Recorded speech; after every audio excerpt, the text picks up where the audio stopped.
Welcome, everybody, to the next round of the Antigen podcast. I am joined today again by the brilliant and amazing Kirsten Bay. Welcome, Kirsten. Thank you. Thank you for that kind introduction. Um, so today we wanted to continue our ongoing conversation about cyber risk and the cyber insurance space. However, we wanted to talk a bit about the national cybersecurity plan that just came out in strategy. So I know we've talked a bit about this kind of in passing, Kirsten, since it came out. But what are your what was your initial reaction and your thoughts in response to this release? Well, in having worked on some of these in the past, I always admire the big aspirational aspects of it, and and then you see the resulting fodder that comes afterwards, and it's like that's the most unrealistic thing in the world, and why are they even saying that? And I think part of it is to be provocative and to be big-minded and high-minded in what people are thinking about. Because I think it's like if you shoot for the stars, you can hit the moon, and I think that's kind of some of the thinking there. But I appreciate some of the aspirational nature, especially around. Obviously, we'll get into the product liability conversation, and also the 5 pillars that they've put in place, which we can go over as well. But I appreciate that they're addressing it, and for all of the complaining that I've heard, there also is the complaining that people aren't doing enough and the government isn't paying enough attention. So I think it's a positive. Yeah, no, I agree. I think the where the proof of the pudding will be in how these, I guess, artifacts actually translate into legislation and regulation. And what is practically actually done with it from that perspective. But I agree. I think it is good to aspire to enforce good product security, security by design. I think that particular takeaway from the director of CISA as this announcement came out really kind of highlighted and underpinned one of the things that I'm excited to talk more with you about, because I know it's a topic of interest for us anyway, and has been. That particular, security, not just security vendors, but technology vendors building secure technologies and not releasing, um,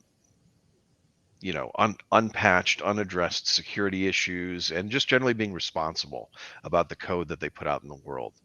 Um, when it comes to that, and when it comes to what we see in the cyber insurance world, Kirsten, would you mind kind of elucidating on, why this is so relevant and important to the conversation of underwriting, and just, ensuring coverage is right sized and appropriate as well? Yes, absolutely. I mean, the big component of this is, as you just said, how are we pushing general software, not even security software, but general software into the marketplace that has vulnerabilities or untested vulnerabilities such that they can be leveraged to attack both really systemically. And I think that's really the we have, and it's this dual path, right? Because you have this one path where you have the Lloyd Syndicate and many insurers saying zero coverage or very minimal coverage for systemic events.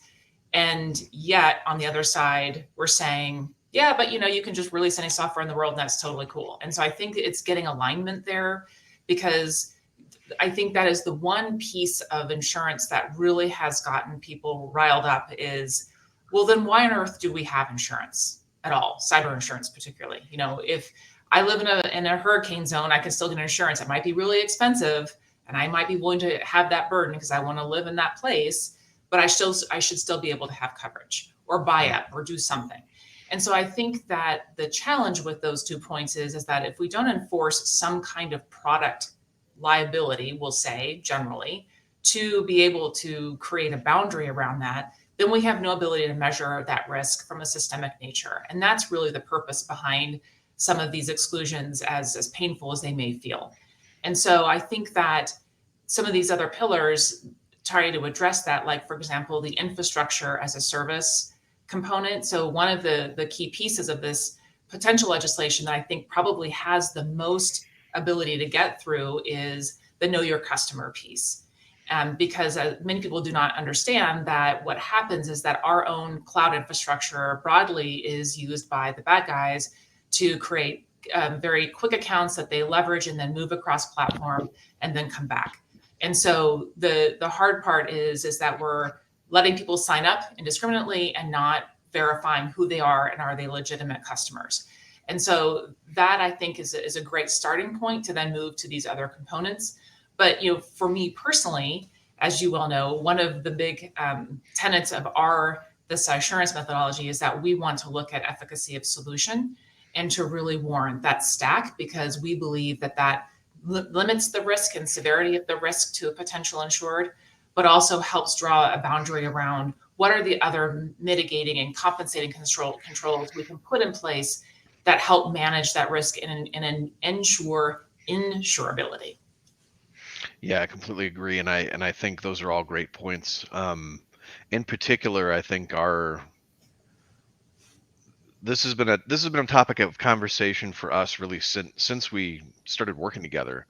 And I think it's because if you don't measure the efficacy and resilience of the tools that you're using, in addition to kind of the efficacy and resilience that's created by the combination or the stack of tools in general in your security program, you really just don't know whether or not you're going to actually stand against a particular threat, or against attack by one or multiple threat actors. And that at the end of the day is the thing that makes the difference on when a bad day happens, right? So, on the Antigen side, and the program that we've built with you, with Cysurance, I think this is one of the really unique things about it, is that we're evaluating hundreds of security products every month, or every quarter rather, and specifically looking to answer that question so that it can inform the selections and available menu for folks that get engaged with us and want to achieve cyber insurability.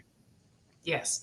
Well, and I think it is a really important aspect of what we're looking at, because for a lot of companies, and we deal a lot in the smaller and mid-market particularly, they can't buy every security tool that there is and test them and have a lab for them and all these different things that large enterprises do with some frequency, especially when you think about financial services or others who are continually trying to improve that infrastructure investment that they make. These are things where if I can only pick 5 things, what are those 5 things, or 3 things, or 2 things?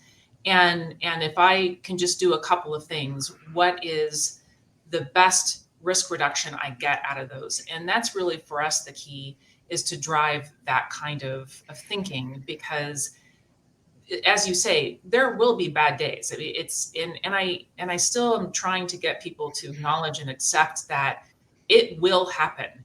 But how bad it is and how long it lasts, those are the things that we actually have a little bit of control over if we do it right, and if we help prioritize those products in the right way. And I think that that's how we can really make a difference and get other organizations, both the government and enterprise and company organizations, to feel comfortable that there is a solution, and just burying your head in the sand is not the actual solution. Yeah, no, certainly. I think especially the last 3 years have been heralding the call of, look, it's not enough anymore to just, buy one off the shelf solution, or, have an antivirus or a firewall and an insurance policy and then just hope for the best. Like, it's not a strategy that's going to work for anybody. And certainly carriers are not going to continue to tolerate people leaning on them when they're not even doing the bare minimum, frankly. And that's when we, in the conversations that we've had, this is where we talk about that, like cyber seatbelt, those, I wouldn't call them basic, but critical controls that actually make the most difference, and that every business or every organization should have in place, no matter how small or large. And obviously, large organizations with bigger budgets and more complex risk profiles, obviously they invest more and differently, and may have additional tools that a smaller shop might not have. But still, that small shop and that big shop should have those kind of core critical controls in place, that cyber seatbelt, so that they're not only insurable but resilient against most common attacks, right? And it can detect and deter them. Yes. And I also think in respect to the question around the product aspect of this discussion, I don't think it's unreasonable to expect that people have accountability, either in their own infrastructure or in the products they're releasing to the market. And in our car analogy, which I think works very well, if you were to be in a car accident and your airbag did not deploy, there would be a lawsuit around that particular incident. That Hmm. would be a product failure that's expected and to be in place for the protection of the passengers. And so in that instance, the product liability and the management and regulation around those product liabilities are very strong, because the intent, of course, is to create additional compensating controls to protect people in the event of an accident. And so what I find curious is somehow the software world has managed to kind of float in this different space. And it's not that I'm like a super pro regulation person, but I do think that I question a lot why we're allowed to just have these gaping holes. And when we even look at some of the aspects of um, you know, the programs where students are going in college or even younger, where they're going through programming classes, that a lot of the requirements around securitization of that programming has been dropped as a requirement. So Hmm. it's things that I think broadly, it's there's the stuff we can do today, and then there's the longer term. How do we reinvent that in the education system to ensure that secure coding is part of the curriculum again, and not just speed? And we have to balance those two, and certainly we have to get products to market, but it should be a critical component of what we do. And our national security and global security really rely on that. Yeah, I completely agree. And I think, in particular, education around development, application development programming, computer science, those programs, as you said, dropping those requirements really it sets students in the wrong cultural mindset, right? Because they're coming in and they're being told build as fast and efficient as possible, and don't really think about security. Security is an afterthought, or security is something you solve for if it something takes off and there's money involved, and customers start asking questions. It's never, hey, let's build secure code by design and eliminate 80-90% of the low hanging fruit that are out there that can be easily eliminated by using either good practices around things like authentication or tokenization or all these different kind of programming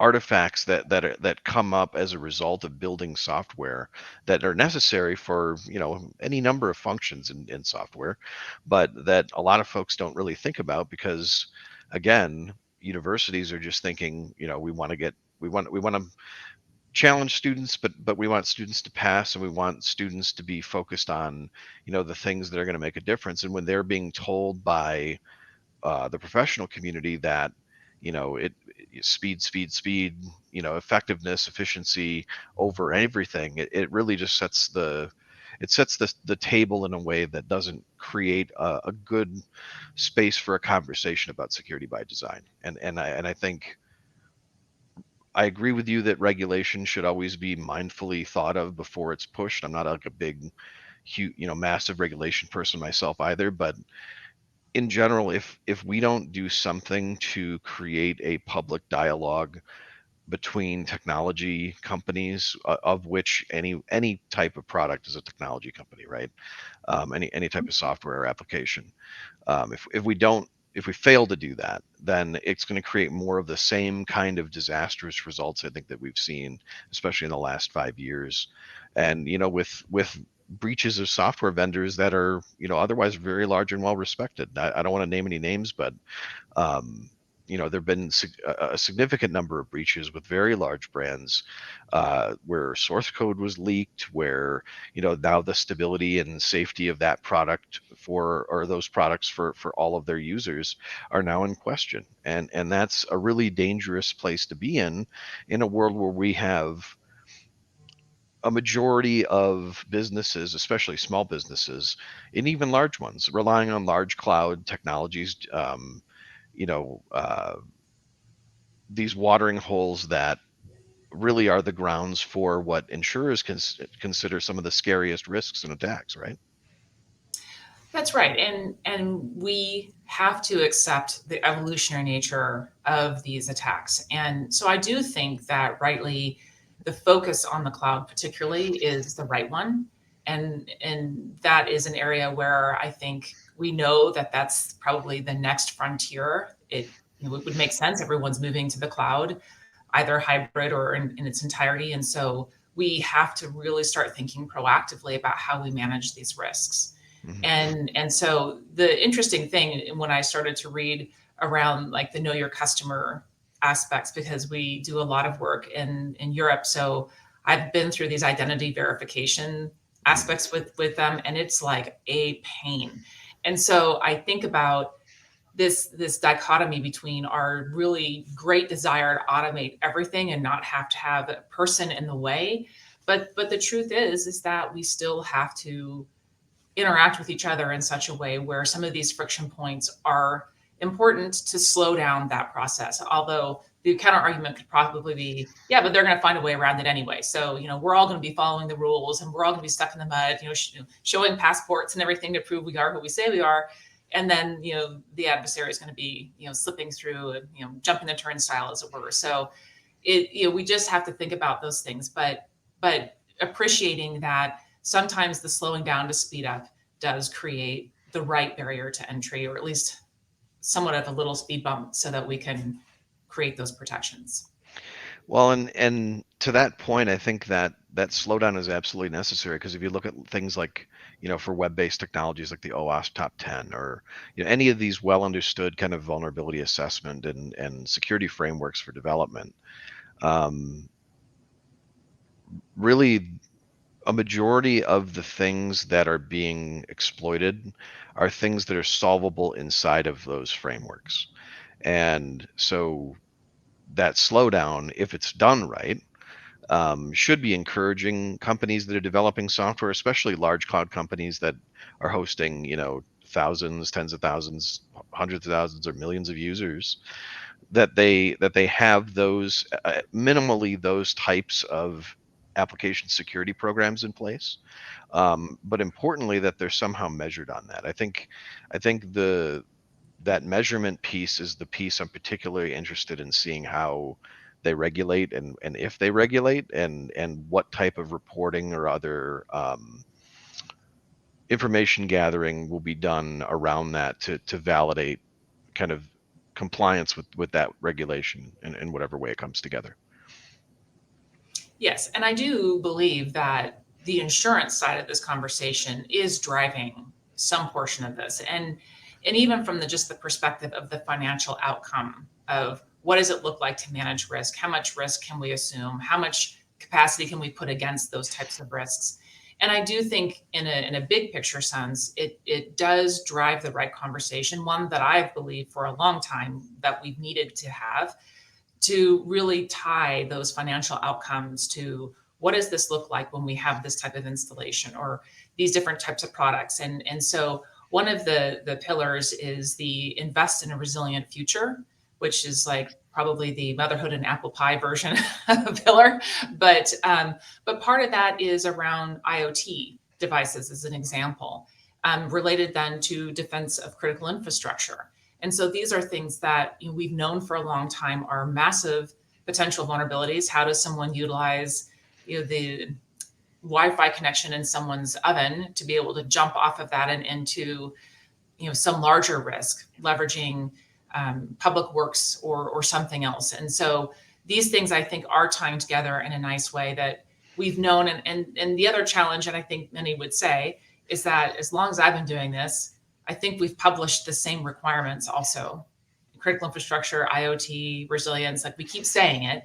And so how do we really get there pragmatically? And I think that's really the test of this new release is, are there really pragmatic ways, like a tick box? If we do these four things, we're getting better. To your point of what are we measuring and are we actually measuring it? Because thus far, I've seen zero measurement of our progress on these types of things.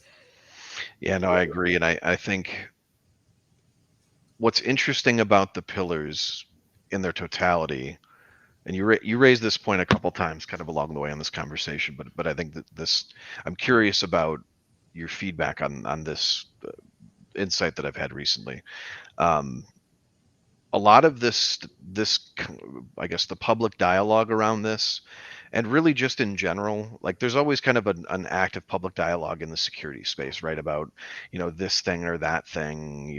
One day it's the people are talking about defense in depth, the next day they're talking about application security, the next day they're talking about some new technology that came out.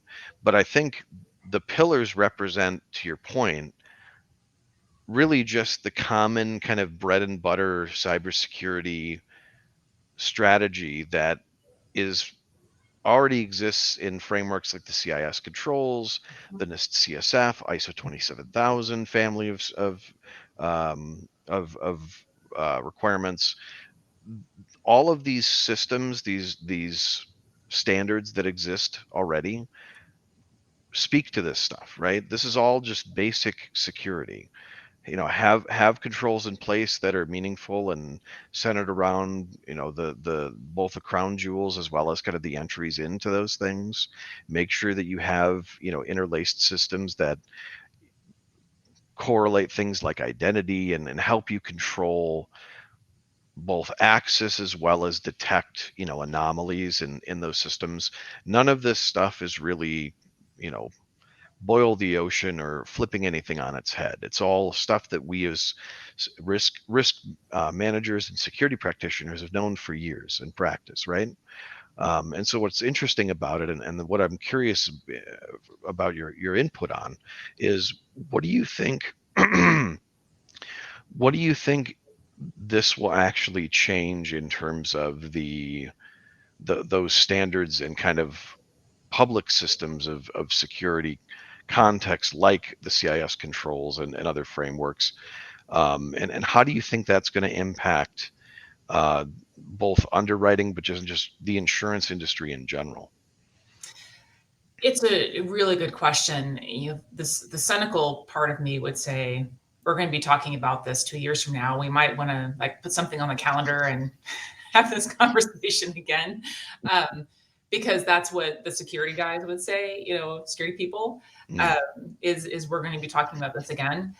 But I think that what it can possibly do for us, especially from the underwriting perspective, is allow us to move away from let's add another question because a bad thing just happened thing, right? mhm, And that's really, as I look at more applications that come out or the changes in the applications, and this is not a dig on the underwriters because they only know what they know, mhm, is it allows us to move back to your point of the frameworks to say, it's kind of like if you're doing your I-9, you option A is you have to have your social security card and your driver's license, or all of these different, your birth certificate. But if you're option B, where you have your passport, then that's all you need, right? And so I think mhm, it's being able to set those combinations of, if you satisfy it by doing these three things, then whether you have SolarWinds or some other thing that was just compromised, that's okay, because we know, to your point, we've done PAM, we've done identity and access management, we've done firewalls, we've done threat hunting, whatever it is that we think we need to be doing. I think those are the ways for us to get to a purer form of the controls that matter, as opposed to, well, this bad thing happened, so I guess we need to add this to the questionnaire. And I think that the way like the NIST controls and CISA and all of those others start to present that framework where you can tick the box in these quadrants that enable us to say, okay, now we've done our version of defense in depth, and so mhm, now we can move on to the next thing. And then there are other versions of, if you haven't, what are your compensating controls? Then mhm, you can start to drill into that. But I think that we've kind of moved away from that quadrant based thinking in the underwriting process, which, as we've talked about before in other discussions, concerns me, because I don't want us to teach the test where people go, I need insurance, I'm going to follow what the insurance application and forms say that I have to do. When in fact, if we are back to the controls and we can pick which framework to utilize, then that enables us to say, then you should automatically qualify. There shouldn't be something additional that an underwriter would need from you beyond your following one of those frameworks. Yeah, no, I completely agree with that. And I think moreover, what I would add to it is at the end of the day, to all the points that you just made, really what organizations need to do is protect themselves, right? Yes. It's as simple as that. Um, and protecting yourself is not something that's unknown. It's something that's very well known, and we understand the cost. And I think what I would add to what you said, I agree with everything you said, but what I would add to what you said is, I think what we need to see, and this is one of the things that we personally spend a lot of time on as an organization. I think we need to take those standards and frameworks and contextualize them not only to size or um, like as an example in the CIS controls implementation group, right? Everything's divided into implementation groups, and the implementation groups are kind of a loose way of knowing, which sandbox matters to you in of the three, or which ones matter to you. I think that at the end of the day, frameworks are going to need to align both on size, on risk, and on the particular industry or parameters of risk that an organization has. And we've got to make the approach a little more tailor fit to the organization, because the in my opinion, the risk of, while they're fantastic, the bodies of research behind them are fantastic. I'm not poo-pooing at all the folks at the Center for Internet Security or NIST. That everybody that's contributed to those standards has done an amazing thing, and ISO and others that are out there. However, um, there is a sort of generic nature to a lot of it that doesn't necessarily create a breadcrumb trail for security or risk practitioners to follow that will help them understand how to right size a security program for an organization, both based on their size, demographic, the types of customers they have, the types of data or exposure that they have, and risks that they have. I think that's kind of the missing piece. And that's what I'd really like to see, like out of this newest this newest revision in NIST that's going to be released potentially this year. Yes. Those types of changes are what I think are really important. And I think we as practitioners need to stop looking for or talking about kind of the flavor of the month, and talk about how to be smarter, how to do smarter security, smarter risk management, how to really tune in the things that make the most difference, and save budget on the things that are not going to move the needle for you at all as an organization in your risk profile. And that I think that's where rubber meets road for a lot of folks, and that's where a lot of folks are not thinking about or looking today, in my opinion. Yeah, no, I think that's exactly right. And without that, it's just overwhelming. And I do think, especially for the smaller and mid-sized businesses, it's just like, I just don't know where to start, so I'm not starting. It's Exactly. Or like, I'll buy this antivirus or EDR product and nothing else, because yeah, I don't know what I need. Do I need vulnerability scanning? Do I need privilege access management? Do I need, some other identity controls, or other technologies in the ring? Do I need zero trust network access? Like, there's so many buzzwords and alphabet soup out there in the security product space that it's just like, I can understand why people get overwhelmed. yes. And then the combination with that, and they're all out to get us, and it's not if but when. It's like, oh my Mhm. gosh, that's like, what do I do now? So Yeah. I think it is a combination of also just helping people understand the most important thing we do is to recover rapidly, and here's how you can do that by implementing these things. Yeah, I completely agree. What I think that's that's my one criticism of the security marketing and sales engine, is that it's important to highlight the risk. But it's important not to FUD out, right? Like you can't, you're not going to move anybody or compel anybody or inspire anybody to do the right thing if you're telling them that they're fighting a hopeless fight that they can never get fully ahead of. That's not an encouraging message, and it's not even true, frankly. It's true that we can't stop attacks from happening. We can't stop criminals from trying to monetize, vulnerabilities in code or whatever the particular circumstance of the day might be. But we can certainly put the same, critical controls in place in organizations that make those outcomes a lot more difficult for criminals and make it much less of a extinction event and more of a speed bump to those organizations that are experiencing it. That's right. Well, Kirsten, thank you so much again for joining me. Really, as always, enjoy the conversation. Were there any final thoughts you wanted to leave us with before we wrap up? No, thank you very much for this discussion. I know that it's a bit more of a high level aspirational discussion as opposed to a true call to action to do something. But certainly, I think it's helpful for our audiences to understand what's happening sort of in the larger world of regulation. And so it's something that I keep a close eye on because I do think that it enables us to support organizations in a different way, knowing what changes might be coming along. Completely agree. Thank you again for joining me, Kirsten, and thanks everybody for joining us today. Take Always, care. thank you.